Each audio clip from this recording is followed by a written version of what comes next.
اچھا خانم صاحبہ کہ کہتے ہیں کہ جی امام جب غیب میں ہیں اس وقت اگر آپ ان کو مدد کے لیے پکارتے ہیں تو امام آپ کی پکار سنتے بھی ہیں اور آپ کی مدد بھی کرتے ہیں، کیا واقعی ایسا ہوتا ہے؟ جی بالکل ہے. ایک شخص آیا تھا مولا کائنات کے پاس، اس نے آ کر سوال پوچھا، اے وقت امام، ہم جب بھی مشکل ہوتی ہے ہم آپ کو پکارتے ہیں، تو ہم یہاں آپ کے قریب ہو نہ ہو، کیا آپ ہماری جتنے بھی دور ہم ہوں آپ ہماری مدد کرتے ہیں؟ معصوم نے فرمایا، ہم تمہاری شہرک سے بھی زیادہ تمہارے قریب ہیں، تم ابھی زبان کو جنبش نہیں دیتے، ہم تمہاری مدد کو پہنچ جاتے ہیں، لیکن میں وقت کا امام ہوں، مجھے پکارو. لیکن دیکھو یہاں سے جب جاؤ گے نا، میں دنیا میں نہ رہوں تو اپنی نسلوں کو بتا کے جانا کہ مشکل وقت میں مجھے پکاریں، لیکن جو ان کے وقت کا امام ہوگا، اس دور کا جو امام ہوگا، ان کو مدد کے لیے ضرور پکاریں. تو وقت کے امام کے لیے میرے وقت کے یعنی مولا کائنات یہ ایک اشارہ دے کر گئے کہ جو بھی دور پاؤ، اگر وقت کے امام تمہارے سامنے حاضر ناظر نہیں ہیں تو بھی تم ان کو مدد کے لیے پکارو گے تو وہ تمہاری مدد کے لیے پہنچیں گے.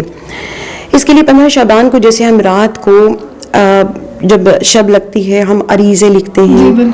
دیکھیے خط اسی کو لکھا جاتا ہے جو موجود ہوتا ہے. ہم عریضے لکھتے ہیں، عرضی جس کو کہتے ہیں، عرضی لکھ کر اپنے وقت کے امام تک پہنچاتے ہیں.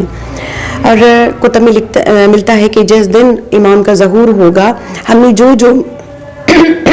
کتب میں ملتا ہے کہ ہم نے جو عرضی لکھی ہوگی، جو عرضی ہم نے وقت کے امام کی بارگاہ میں بھیجی ہوگی، ہمارے وقت کے امام جب ہم سے ملاقات کریں گے ہماری تمام ان عرضیوں کا ہم سے ذکر کریں گے.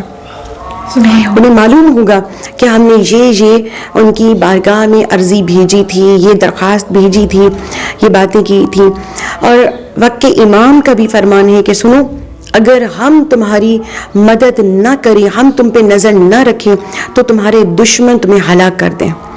تو یقیناً میرے وقت کے امام ہمارے پکار پر ہماری سنتے بھی ہیں، ہماری مدد بھی کرتے ہیں. یہی وجہ ہے کہ آج اتنے دشمن ہونے کے باوجود بھی ہم محافظت میں ہیں، محفوظ ہیں.